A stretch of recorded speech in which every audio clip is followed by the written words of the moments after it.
मेरे प्यारे छात्रों, द एजुकेशन वर्ल्ड में आप सभी लोग का बहुत बहुत स्वागत है। उम्मीद करते हैं आप सभी लोग अच्छे होंगे। इसी उम्मीद के साथ शुरू करते हैं आज का ये क्लास। ये एडुटेरिया प्रकाशन का बीएसएससी का प्रैक्टिस पेपर है जो 10+2 लेवल का है। ये बुक का जो क्वेश्चंस है काफी अच्छा लेवल है। जिस क्वेश्चन का एक लेवल है बहुत अच्छा लेवल है, जिस तरह से लगता है कि एग्जाम का, और जो भी क्वेश्चन बनाया गया है वो प्रीवियस ईयर के प्रैक्टिस पेपर के अकॉर्डिंग बनाया गया। प्रीवियस ईयर जैसे क्वेश्चन पूछे थे ठीक उसी के अकॉर्डिंग ये क्वेश्चन रखा गया, काफी अच्छा है। तो आप देख रहे होंगे ये वॉल्यूम 2 है, ये करा द्वितीय इंटर स्तरीय संयुक्त प्रतियोगिता परीक्षा 2024 का है। 15 प्रैक्टिस पेपर इसमें है टोटल।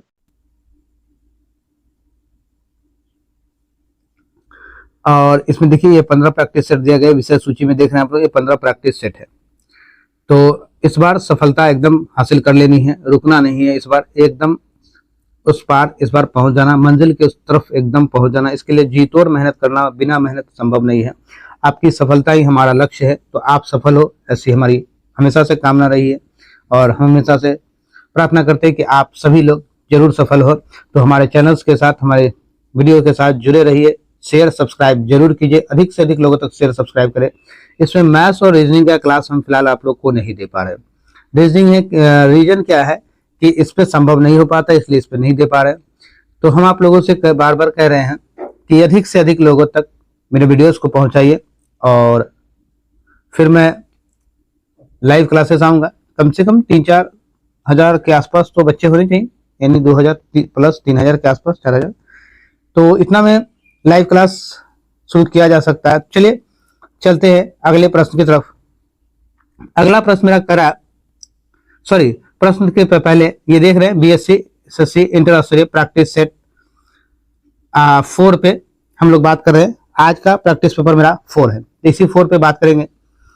रुकना नहीं है, एकदम यह संकल्प ले लेना है, दृढ़ निश्चय कर लेना है कि इस बार सफलता लेनी है। अपनी माता पिता के उम्मीदों पर एकदम खरा उतरना है और खुद को सफल बनाना है। तो चलिए क्वेश्चन की तरफ अब बात करेंगे। यह एडुटेरिया का है। देखिए यहाँ लिखा हुआ भी है, कुल 150 क्वेश्चन होंगे, 600 नंबर का होता है। एक क्वेश्चन 4 नंबर का है। प्रत्येक सही उत्तर के लिए 4 अंक दिए जाएंगे, गलत उत्तर के लिए 1 नंबर काट लिया जाएगा। कुल टाइम 2 घंटा 15 मिनट का है, ठीक है।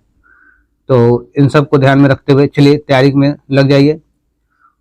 इसके अलावा हम खान सर का प्रैक्टिस सेट दे रहे हैं, उनका प्लेलिस्ट है, ये भी एक प्लेलिस्ट में डाल देंगे। जैसे ही वीडियो आते हैं 700-800 वीडियो जो है हम प्लेलिस्ट में डाल देंगे। चलिए क्वेश्चन की तरफ चलते हैं। संसदात्मक सरकार में कार्यपालिका अपने समस्त कार्यों तथा नीतियों के लिए उत्तरदायी होता है। पहला क्या, विधायिका के प्रति। सही उत्तर आपका option A. Option A is right answer. Option A आपका सही उत्तर होगा। चलिए अगले प्रश्न की तरफ चलते हैं। अगला प्रश्न मेरा कह रहा, दूसरा नंबर, निम्नलिखित में कौन सा अधिकार केवल राज्यसभा को प्राप्त है। राज्यसभा को प्राप्त है, ये कौन सा अधिकार है। नई अखिल भारतीय सभाओं को निर्मित करने की स्तुति करना। सही उत्तर आपका option C is your right answer होगा।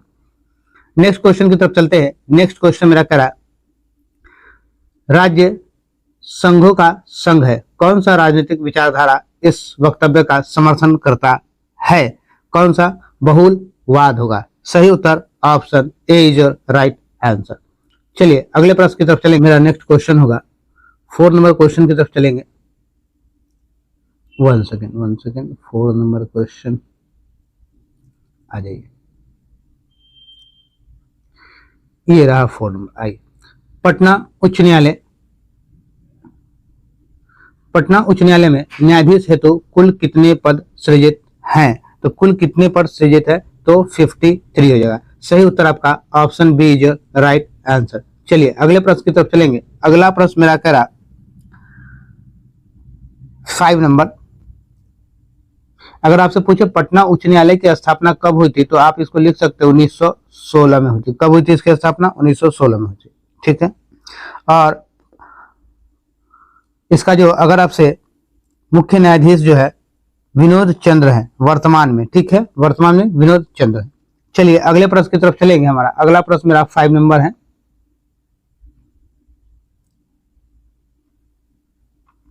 बिहार के राज्य लोक सेवा आयोग के कार्यों का विस्तार किया जा सकता है। कैसे किया जा सकता है? तो बिहार प्रदेश विधानमंडल द्वारा। सही उत्तर आपका option D is your right answer. अगला क्वेश्चन मेरा है 6 नंबर। 6 नंबर मेरा क्वेश्चन कह रहा है निम्नलिखित में कौन सा युग्म सुमेलित नहीं है? कौन सा सुमेलित नहीं है? तो सही उत्तर आपका हो जाएगा Jawaharlal Nehru wheel of history. ये सुमेलित नहीं है, ये पुस्तक इनके द्वारा लिखी गई नहीं है। ठीक है, व्हील ऑफ हिस्ट्री नामक पुस्तक के लेखक राम मनोहर लोहिया थे। इस पुस्तक के लेखक कौन है? राम मनोहर लोहिया है। ठीक है, ये पुस्तक के लिए राम मनोहर लोहिया है। चलिए, तो आपका सही उत्तर होगा option D is right answer. 7 number question पे चलते हैं। 7 नंबर मेरा क्वेश्चन कह रहा निम्नलिखित में कौन सा तत्व संघीय व्यवस्था का नहीं है? संघीय व्यवस्था का तत्व नहीं है, तो कौन सा नहीं है? तो हो जाएगा आपका प्रतिबद्ध नौकरशाही। सही उत्तर आपका option D is your right answer. Next question 8 number पे चलते हैं। 8 नंबर मेरा क्वेश्चन है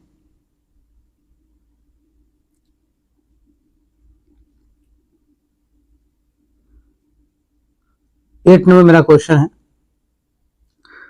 राज्य विधान परिषद के सदस्य निम्नलिखित में से किस श्रेणी से नहीं चुने जाते हैं?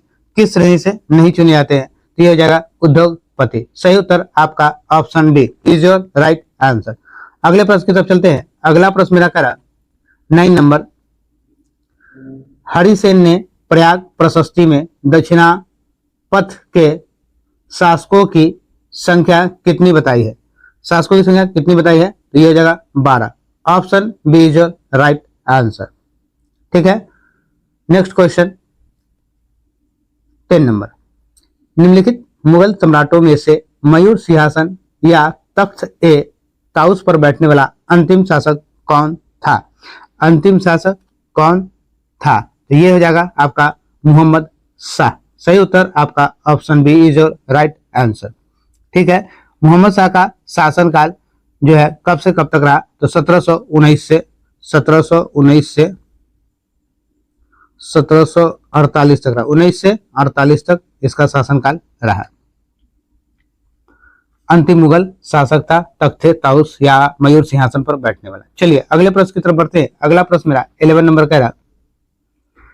11 नंबर मेरा क्वेश्चन है, थोड़ा छोटा कर लिया जाए। चलिए, असहयोग आंदोलन के दौरान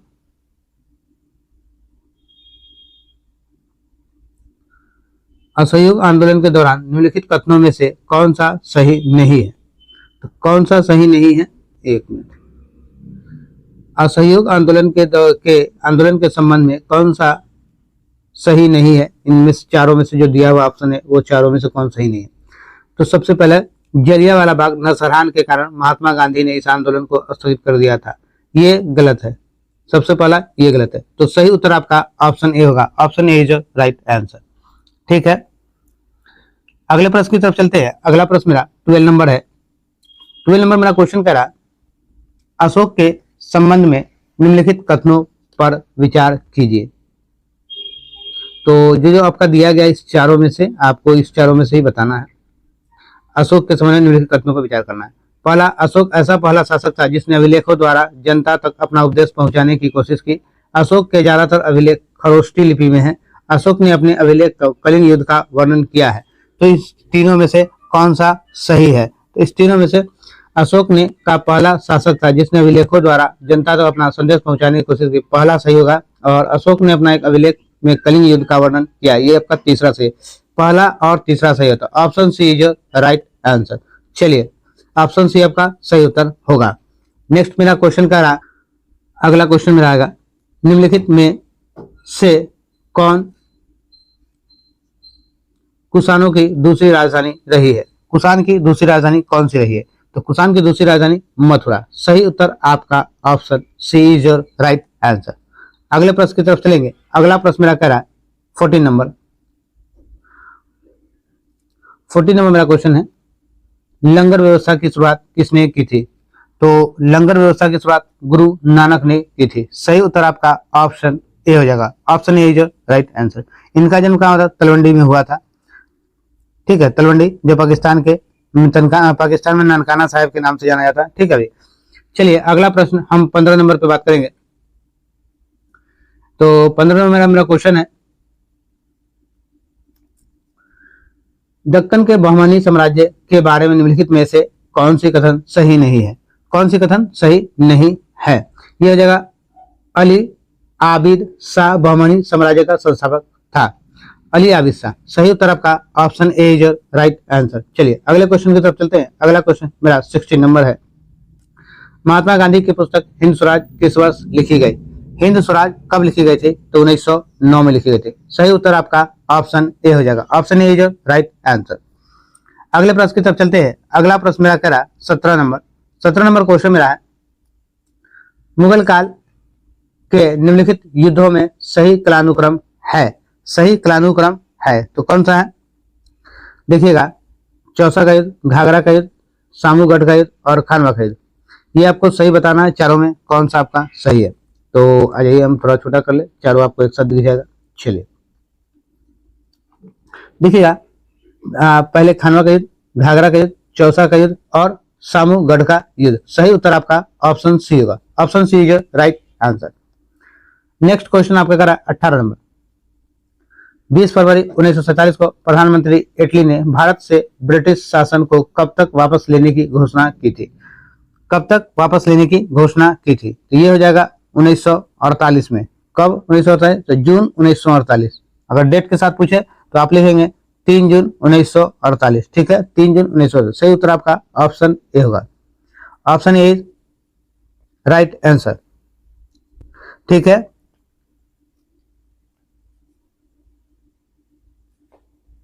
नेक्स्ट क्वेश्चन की तरफ बढ़ेंगे। नेक्स्ट क्वेश्चन मेरा 19 नंबर है, निम्नलिखित घटनाओं को सही कालानुक्रम में व्यवस्थित कीजिए। सही कालानुक्रम में व्यवस्थित करना है आपको।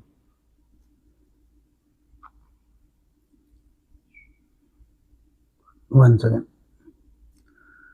आ जाइए, सही कालानुक्रम में व्यवस्थित कर ले इसको जरा सा। चलिए, तो सबसे पहले क्या क्या हुआ था इस पे जरा ध्यान देंगे, और उसके बाद क्या क्या। तो सबसे पहला मेरा हुआ था क्या? चंपारण सत्याग्रह सबसे पहले हुआ था, तो तीसरा पहला हो जाएगा, ये तीसरा 2 जगह यहाँ। उसके बाद आपके पास क्या हुआ था? उसके बाद अहमदाबाद मिल हड़ताल हुआ था, ठीक है, 3 के बाद 2, तो 3-2 यहाँ मिल रहा है। आइए, उसके बाद आप लोग जानते हैं खेरा सत्याग्रह, असहयोग आंदोलन हुआ था। तो ये आपका option D is your right answer. चलिए अगले प्रश्न की तरफ चलते हैं। 20 नंबर मेरा क्वेश्चन करा। 20 नंबर मेरा क्वेश्चन है, महात्मा गांधी द्वारा 1940 में प्रारंभ किए गए व्यक्तिगत सत्याग्रह के तीसरे सत्याग्रही कौन थे? तीसरे सत्याग्रही कौन थे? ब्राहा दत्त थे। कौन थे? ब्राहा दत्त। सही उत्तर option D is right answer. Next question मेरा क्या है? श्यामता की इकाई है, तो श्यामता की इकाई क्या है? पॉइजुली। पॉइजुली। सही उत्तर आपका ऑप्शन बी हो जाएगा, option B is right answer. Next question की तरफ चलते हैं।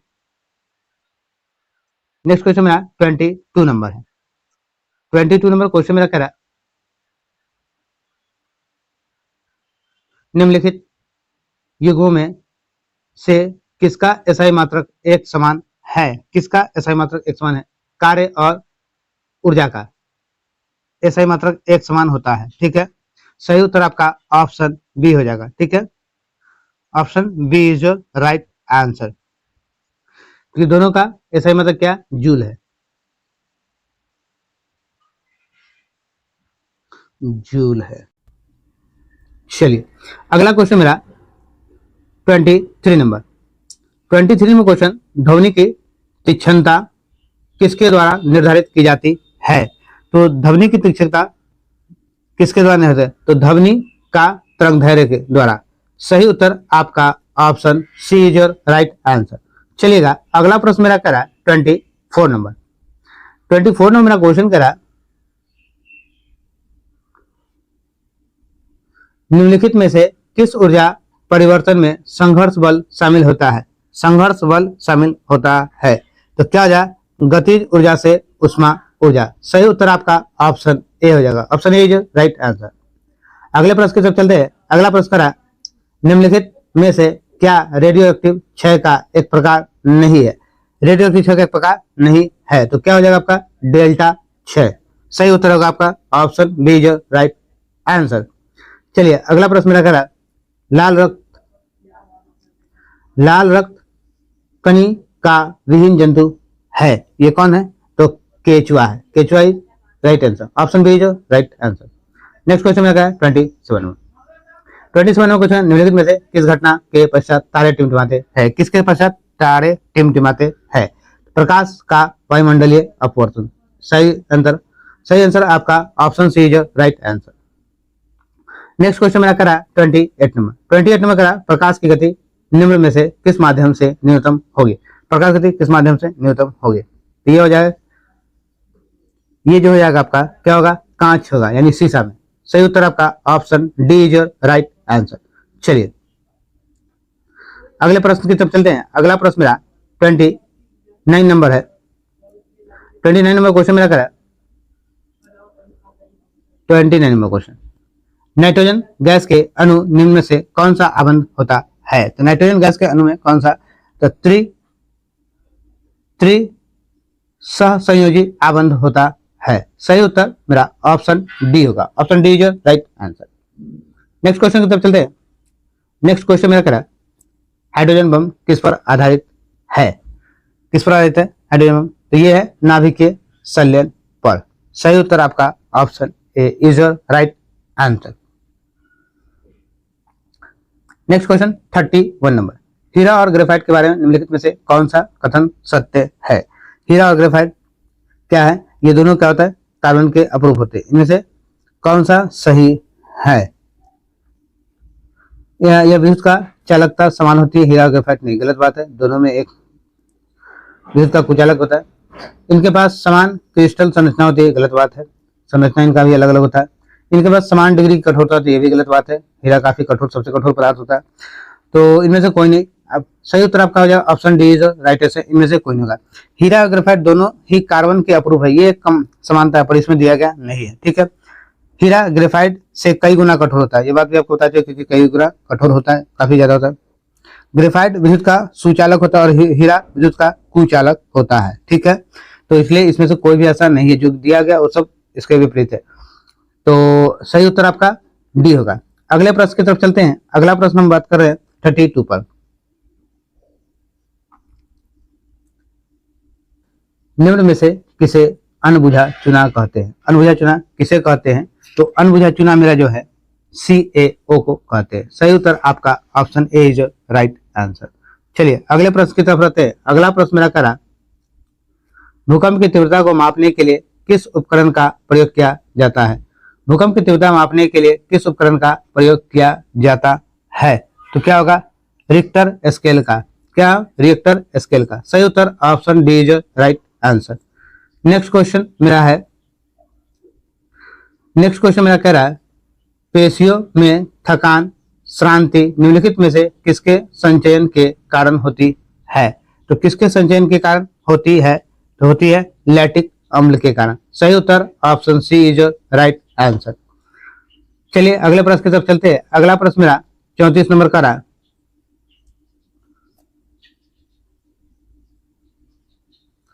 बायोगैस का निम्न में से कौन सा अवयव प्रमुख है? बायोगैस का निम्न से कौन सा अवयव प्रमुख है? तो ये क्या हो जाए? मीथेन। सही उत्तर आपका option A is your right answer. Option A आपका सही उत्तर होगा। क्वेश्चन हमारा, अल्केन का सामान्य सूत्र क्या है? तो अल्केन का सामान्य सूत्र हमारा क्या होगा? CnH2n+2 होगा। CnH2n+2। सही उत्तर आपका ऑप्शन बी होगा, option B is your right answer. चलिए अगले प्रश्न की तरफ चलते हैं। सर्वप्रथम अनुवांशिकता के नियमों का प्रतिपादन किसने किया था? तो अनुवांशिकता के नियमों का प्रतिपादन मेंडल ने किया था। सही उत्तर आपका ऑप्शन ए हो जाएगा, option A is right answer. ठीक है, जेनेटिक यानी कि जेनेटिक कहलाता है जो अनुवांशिकता यानी जेनेटिक के गुण पर सबसे पहले किसने किया था? तो ये मेंडल ने किया था। और किस पे किया था? तो वो मटर के पौधे पे किया था। आइए अगले प्रश्न की तरफ चलते हैं। अगला प्रश्न मेरा, पैलियो वनस्पति के अंतर्गत अध्ययन करते हैं। क्या करते हैं? तो आपका सही उत्तर हो जाएगा जंतु जीवाश्म का नहीं, शैवाल जीवाश्म का ये भी नहीं होगा, फफूदी का, ये भी नहीं होगा। इनमें से कोई नहीं। सही उत्तर आपका ऑप्शन डी हो जाएगा, इनमें से कोई नहीं। D is your right answer. Next question हम लोग चलते हैं 39 नंबर पे। अधिकांश कीट श्वसन कैसे करते हैं? तो अधिकांश कीट श्वसन कैसे करते हैं? तो सही उत्तर हो जाएगा आपका वातक तंत्र से। सही उत्तर आपका option D is your right answer. Option D आपका सही उत्तर होगा। कौन सा क्वेश्चन? नेक्स्ट क्वेश्चन आपका कह रहा है 40 नंबर, निम्नलिखित में से कौन सा रूपांतरित स्तंभ है? रूपांतरित स्तंभ है, कौन सा है? तो ये हो जाएगा आपका आलू। आलू is right answer. Option D is right answer. Next question 41 number, प्रथम पोषक स्तर के अंतर्गत आते हैं। कौन आते हैं प्रथम पोषक के अंतर्गत? तो हरित पादप आता है। सही उत्तर आपका option D is right answer. चलिए नेक्स्ट क्वेश्चन करा 42 नंबर, डीएनए में उपलब्ध कौन सा यौगिक अम्ल नहीं बनाता? कौन सा यौगिक अम्ल नहीं बनाता है? तो सही उत्तर होगा आपका tyrosine. Option B is right answer. चलिए नेक्स्ट क्वेश्चन मेरा करा 43 नंबर, स्टार्च को जल अपघटन से ग्लूकोज हाइड्रोलाइसिस स्टार्च बनाने वाला एंजाइम है। हाइड्रोलाइसिस स्टार्च बना यानी अपघटन से ग्लूकोज बनाने वाला एंजाइम है, वो कौन सा है? तो वो हो जाएगा आपका एमाइलेज। एमाइलेज। सही उत्तर आपका option B. Option B is right answer. 44 number चलते हैं क्वेश्चन की तरफ। 44 नंबर मेरा क्वेश्चन करा है, विटामिन जो खट्टे फलों यानी साइट्रस में, खट्टे फलों में क्या पाया जाता है? साइट्रस एसिड पाया जाता है तथा चर्म के स्वस्थ रखने की जरूरत होती है। तो ये कौन सा विटामिन है? तो vitamin C is your right answer. ठीक है, जैसे नींबू संतरा ये सब क्या है? ये सब खट्टा फल है, तो इसमें क्या होता है? विटामिन सी होता है। ठीक है, तो इसमें कौन सा? साइट्रस एसिड होता है। ठीक है, चलिए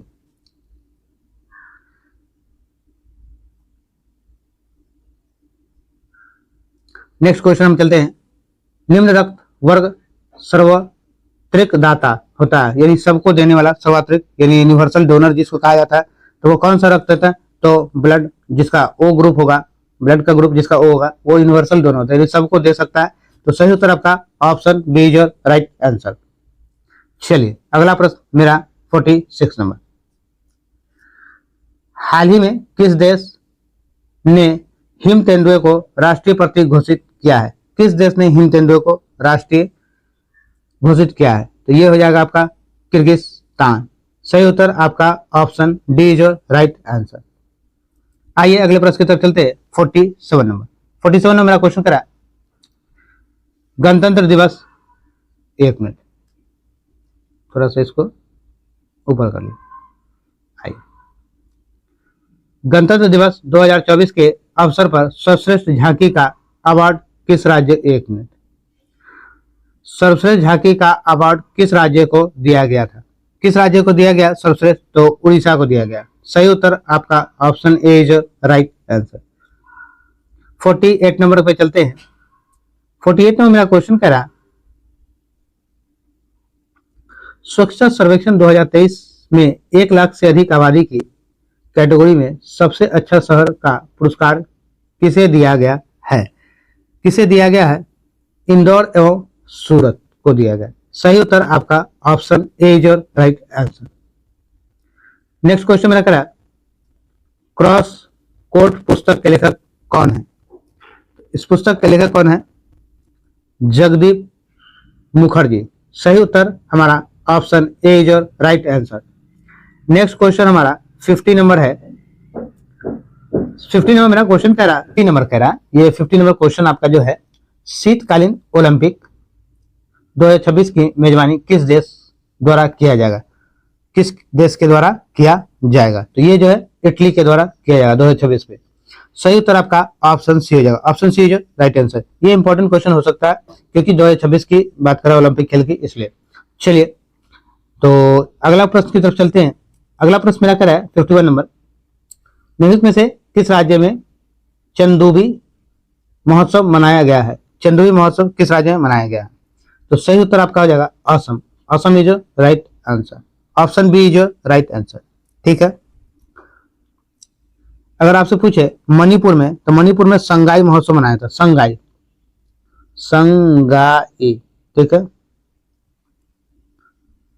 नागालैंड में हॉर्नबिल, ठीक है, नागालैंड में हॉर्नबिल मनाया था। अरुणाचल प्रदेश में तोर गया, ठीक है। चलिए अगले प्रश्न की तरफ चलते हैं। अगला प्रश्न मेरा 52 नंबर है। लोकसभा में कितने सांसदों को संसद रत्न पुरस्कार 2024 के लिए चुना गया है? कितने सांसदों को संसद रत्न पुरस्कार दिया गया है, के लिए चुना गया है? तो ये हो जाएगा 5। Option B is your right answer. चलिए अगला प्रश्न मेरा करा 53 नंबर। 53 नंबर क्वेश्चन है मेरा, हाल ही में SC/ST छात्रों के लिए योगश्री पहल किस राज्य सरकार द्वारा लॉन्च किया गया? तो किस सरकार द्वारा लॉन्च किया गया है ये? तो ये किया गया पश्चिम बंगाल। सही उत्तर option D is your right answer. Next question हम लोग कहते हैं, नेक्स्ट क्वेश्चन मेरा 54 नंबर है। हाल ही में भारत ने किस देश के साथ माइग्रेशन एंड मोबिलिटी समझौते को मंजूरी प्रदान की है? माइग्रेशन एंड मोबिलिटी प्रदान की है, ये हो जाएगा Italy. Option A is your right answer. सही उत्तर ऑप्शन आपका ऑप्शन ए होगा। नेक्स्ट क्वेश्चन हम लोग कहते हैं 55 नंबर। 55 नंबर मेरा क्वेश्चन करा है, भारत ने किस देश से पहली बार कच्चा तेल खरीदने के लिए भारतीय रुपए में भुगतान किया? किस देश से सबसे पहला? तो ये हो जाएगा आपका संयुक्त अरब अमीरात से। Option B is your right answer. ठीक है।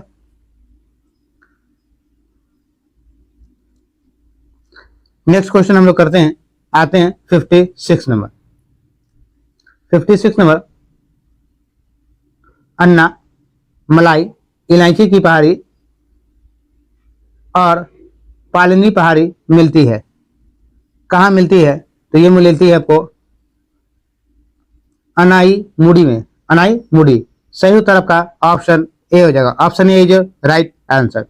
नेक्स्ट क्वेश्चन मेरा 57 नंबर का रहा, निम्नलिखित राज्यों में से किसमें तांबा अयस्क का सबसे बड़ा भंडार है? सबसे बड़ा भंडार किसमें है? तो ये हो जाएगा आपका Rajasthan. Rajasthan is your right answer. ठीक है। Option A is your right answer. Next question मेरा करा 58 नंबर, निम्नलिखित में कौन सा देश एक लैंडलॉक देश है? लैंडलॉक देश है, तो सही उत्तर आपका हो जाएगा लाओस और अफगानिस्तान, ये लैंडलॉक देश है। तो सही उत्तर मेरा होगा ऑप्शन ए। 1 और 2 दोनों हो जाएगा। ठीक है। देखिए लैंडलॉक का मतलब क्या है? जिसमें समुद्री तटरेखा नहीं पाई जाती, चारों ओर से अन्य देशों के भौगोलिक सीमाओं से घिरे हुए रहते हैं। इसमें से दोनों जो है इसमें कहीं भी समुद्री सीमा नहीं है, चारों ओर किसी न किसी देश से ही घिरे हुए हैं, तो इसे लैंडलॉक देश कहा जाता है। चलिए अगले प्रश्न की तरफ चलते हैं। अगला प्रश्न मेरा 50, तो क्वेश्चन मेरा कह रहा है 59। आइए, सोमेश्वर श्रेणी निम्नलिखित पर्वत श्रेणियों में से किसका एक भाग है? सोमेश्वर पर्वत श्रेणी निम्नलिखित पर्वत श्रेणी किसका एक भाग है? तो ये होगा शिवालिका श्रेणी का। सही उत्तर आपका हो जाएगा option D is your right answer. चलिए अगले प्रश्न की तरफ चलते हैं। अगला प्रश्न मेरा करा 60 नंबर, कौन सा राज्य म्यांमार के साथ अपनी सीमा साझा नहीं करता है? कौन सा राज्य, यानी भारत का कौन सा राज्य है जो म्यांमार के साथ अपनी सीमा साझा नहीं करता है? तो इस ऑप्शन में से आपको बताना है।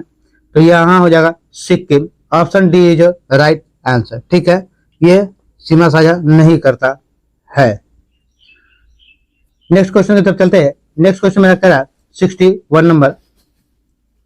61 नंबर, क्षेत्रफल के क्रम में भारत के 3 बड़े राज्य हैं क्षेत्रफल के क्रम में। तो सबसे पहला राजस्थान है, दूसरा मध्य प्रदेश है, तीसरा महाराष्ट्र है। सही उत्तर आपका option A is right answer क्षेत्रफल की दृष्टि से। आइए अगले क्वेश्चन की तरफ चलते हैं। निम्नलिखित में कौन सा एक क्रांतिक चट्टान नहीं है?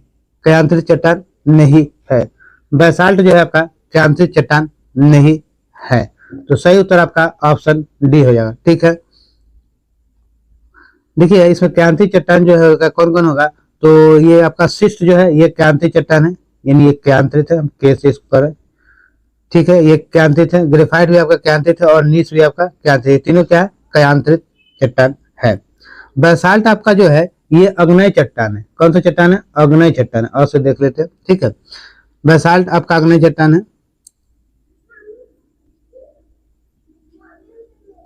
ये आपका ग्रेफाइट है, ठीक है। ग्रेनाइट जो होता है ये ग्रेफाइट है, और ग्रेनाइट जो होगा वो भी आपका जो है अग्नेय चट्टानी होगा। चलिए अगले क्वेश्चन की तरफ चलते हैं। ग्रेनाइट और ग्रेफाइट जो है, तो ग्रेनाइट आपका जो है वो आपका अग्नेय होगा, और ग्रेफाइट आपका कौन सा है, क्रांतित है, ग्रेफाइट। नेक्स्ट क्वेश्चन की तरफ, हमने कंफ्यूजन को दूर किया। अभी भी प्रॉब्लम होगा तो उस वीडियो को एक बार फिर से सुन लीजिएगा, ठीक है। चलिए क्वेश्चन नंबर 63 में बात करते हैं। भारत और चीन के बीच सीमा रेखा को क्या कहा जाता है, भारत और चीन के बीच सीमा रेखा को क्या कहा जाता है, यह है मैक-मोहन रेखा। सही उत्तर option A is your right answer, ठीक है। इंदिरा पॉइंट, यह हमारा जो भारत का ही क्या है, इंदिरा पॉइंट, यह निकोबार द्वीप समूह का है, यह भारत का दक्षिणतम बिंदु, इसे इंदिरा पॉइंट को कहा जाता है, ठीक है। रेड क्लिफ रेखा, तो ये भारत पाकिस्तान के बीच है, और डुरंड रेखा जो होती है वो पाकिस्तान और अफगानिस्तान के बीच होती है। चलिए अगला क्वेश्चन हमारा 64 नंबर है। 64 नंबर, जवाहर रोजगार योजना किस पंचवर्षीय योजना में शुरू की गई थी, किस पंचवर्षीय योजना में, तो 7वीं हो जाएगा। सही उत्तर आपका ऑप्शन डी हो जाएगा, option D is right answer. Next question 65 में, राष्ट्रीय खेल दिवस मनाया जाता है, कब मनाया जाता है, तो ये हो जाएगा आपका 29 अगस्त को। सही उत्तर आपका option D is right answer. Next question मेरा कह रहा है,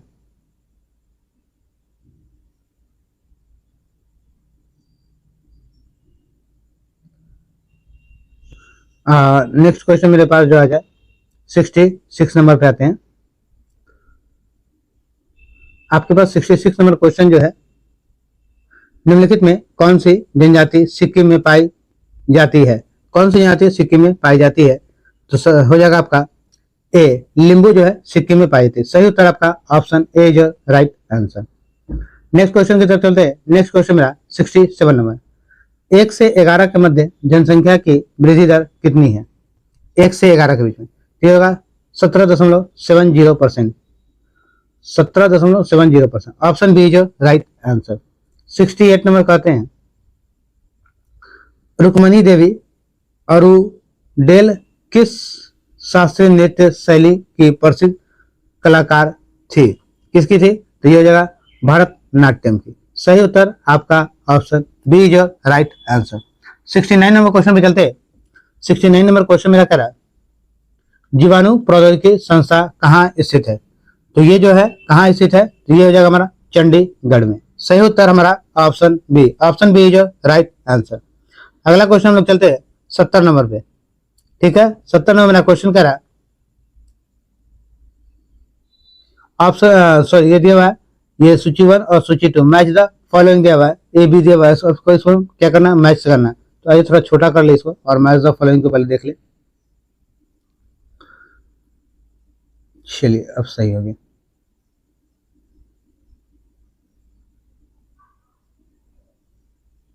आइए अब मैच द फॉलोइंग को मिलाते हैं। सिमलीपाल कहाँ है, ठीक है, सिमलीपाल, तो ये कहाँ है, तो ये हो जाएगा आपका उड़ीसा में, तो 1 का 4 हो जाएगा, सिमलीपाल उड़ीसा में, ठीक है। दिहांग दिबांग, दिहांग दिबांग क्या होता है, तो ये कहाँ, अरुणाचल प्रदेश। दूसरा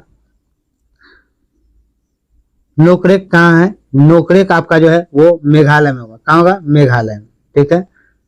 कोल्ड डेजर्ट कहाँ है, तो कोल्ड डेजर्ट जो है आपका हिमाचल प्रदेश में होगा, कहाँ होगा, हिमाचल प्रदेश।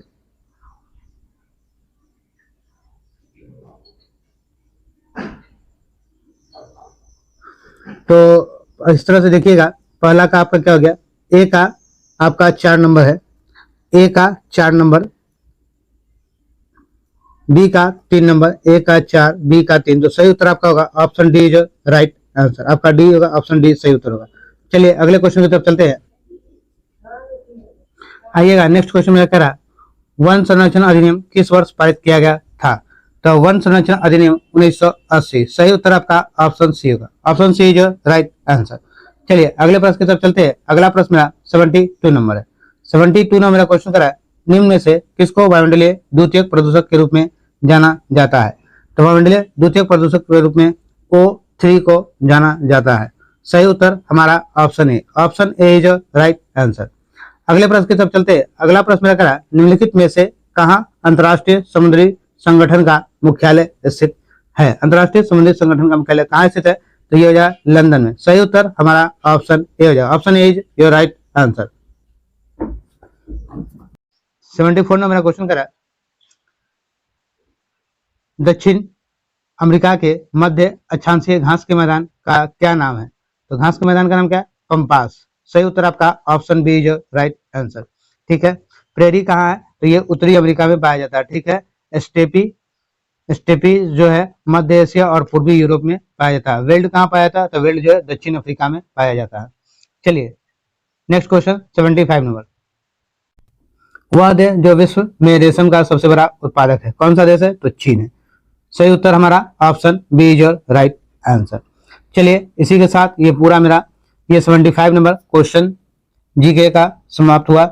इस वीडियो में इतना ही। फिर हम लोग मिलेंगे नेक्स्ट वीडियो में। तब तक के लिए आप लोग जम के तैयारी कीजिए और हमारे वीडियो से जुड़े रहिए। आंसर का प्रैक्टिस सेट आप लोग को दे रहे हैं और ये भी दे रहे हैं। इसके बाद और भी जो प्रैक्टिस पेपर्स हैं और भी प्रकाशन का वो भी आप लोग को देंगे। तो इस बार नौकरी ले लेनी है। माता पिता के सपनों पर खड़े उतरना है। खुद को एक लाइफ को एक सेटल बनाना है। तो इस बार पक्की है नौकरी। ठीक है। आपकी सफलता ही हमारा लक्ष्य है। इसी के साथ मिलेंगे हम लोग नेक्स्ट वीडियो में। आप लोग हमारे चैनल को शेयर सब्सक्राइब करते रहिए, लोगों तक पहुंचाते रहिए। जय हिंद, जय बिहार, भारत माता की जय।